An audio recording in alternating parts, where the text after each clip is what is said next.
exciting and functional and efficient place to do it. Any other comments or questions? Okay? Plow on through there. So these are our recommendations that essentially came out of this. Is that in summary, what we just looked at, the two platform system should work through 2030. We don't need to have any huge infrastructure improvements to accommodate adding that second platform.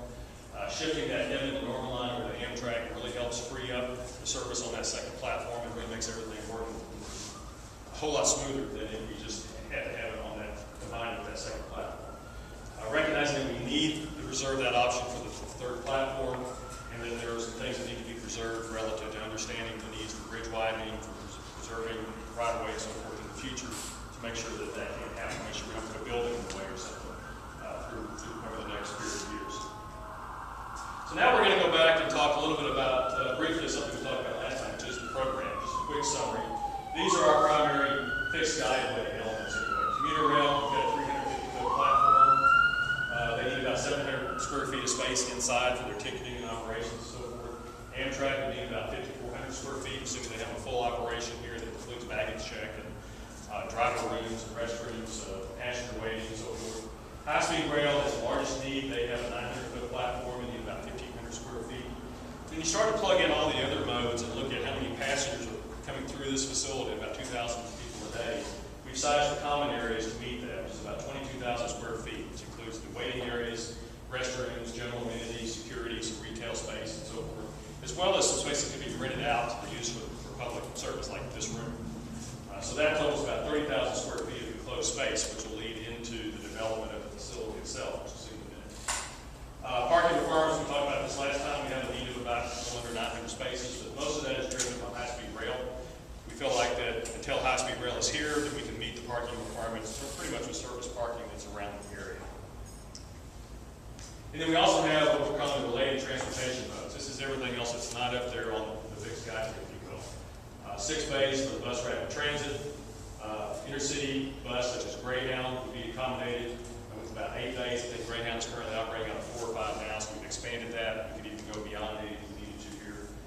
Streetcar will have a stop. Light rail transit will have a stop, essentially the station in front. And then we'll have room for taxis and shuttles and hotel vans and so forth as well.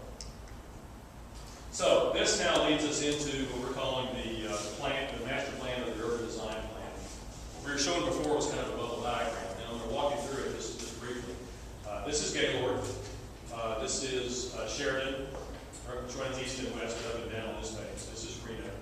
This is starting to show this is the Amtrak platform, and the commuter rail platform is under these canopies. So we're starting to see some idea of some canopies that cover those platforms, but also start to create an image for this facility, the civic image, if you will. You can also, this is the Santa Fe building. We're showing a redeveloped plaza in front of that building, and what we're calling the transit hall, which is essentially the new component that houses the commuter rail as well as high-speed rail, their waiting, ticketing, and so forth. And then we're showing Amtrak over here to the left in the existing facilities that are here. Some of that's currently rented out, but that was originally designed for passenger facilities. And then we're also showing potential impact on the Bricktown side. We're showing a redeveloped plaza. There is an existing urban plaza out there now. We feel like it needs to be a little more inviting. You need to be able to see where you're going. When you get off the streetcar stop, which we're showing right here, and be able to have a clear sight line down to the fountain. And then we're also showing, you'll see later in the section, an upper level walkway that connects you to the Bricktown entrance to this facility. So we have an entrance on the Gaylord side and an entrance on the Bricktown side. And we're also starting to show some potential infill development on top of the existing parking lots.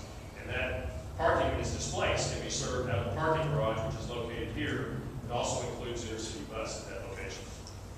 Now we're going to drop down a level and look essentially at the floor plan of this, and we'll go to a little larger scale. So we are currently in this room, which we're now calling the lounge, which could be a restaurant or retail, something that serves the passengers. The hall that's out here will be a common passenger hall, but more or less common space. The main idea is that the connection from Gaylord through the facility, we've now punched the pedestrian underpass, which is right here now, accessing the Amtrak platform, all the way through. It opens up at the Devon Fountain on the Bricktown side. So we now have a 24-hour pedestrian connection through here that doesn't necessarily have to be connected with the transit operations. It becomes that connectivity between those two areas. And then to the right, we have the transit hall, which includes high-speed rail, commuter rail ticketing, security, restrooms, a little bit of retail. And they have their own access directly to the commuter rail and high-speed rail platform. And then Amtrak is shown over here on the left. There is more than sufficient space in the building now to accommodate their operations. There's actually an existing shaft for a baggage elevator, existing shaft for a passenger elevator. We're adding a stair here.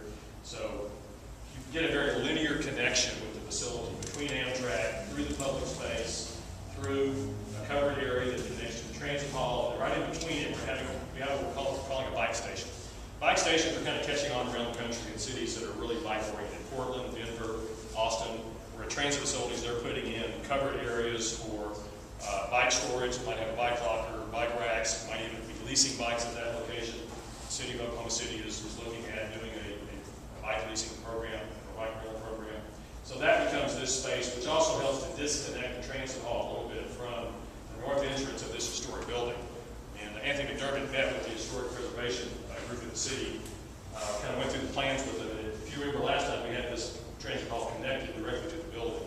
So what we've done to meet their criteria is to try to pull away a little bit to expose that entrance so we're not connecting the buildings. But it works very well functionally. We can still go from the Santa Fe into the transit hall and functionally use that space for bicycles as well as maybe outdoor vending and so forth. For me, and as we started this project, as Alan talked about early on, this project is about mobility, is about transit, it's about moving people into the core of the region, but it also can be about economic development and civic presence. One of the key components of this plan is the idea of how to penetrate that railroad wall that is, I think, the city has struggled with for years and years. And Anthony and our group in our planning work sessions and charrettes, that was one of the key urban design components, is how to penetrate and create a new portal into Bricktown that can excite and activate that end of the canal. Because I think if we all were honest, if you walk out and you kind of look at that end of that canal, it's not as active as the other ends. And there's a reason. It's because you can't really get there from, I mean, it's one, as Alan said, this is a well-designed space in here right now, but it's not very inviting. You can't see where you're going. As you make your way through it, it's nice, but if you want to say, I'm going from here to there, you don't really know where there is. So what we want to do is open that up, connect a new portal from downtown into Bricktown, and then connect with bridges to that pedestrian walkways along the canal, so that we, I'm sorry, the upper level walkways, so that we suddenly give an opportunity for all of downtown to funnel through into Bricktown through here, but in the same way, take all those transit people and give them the opportunity to do the same. We show, one thing I would say, is we do show a hypothetical redevelopment of the Cox Convention Center. Now, again, we don't want to get wrapped around the axle on that. That's not the focus of our plan. What we wanted to show is that if that happened in the future, that axial relationship that could be created along there would be real important to continue that on through.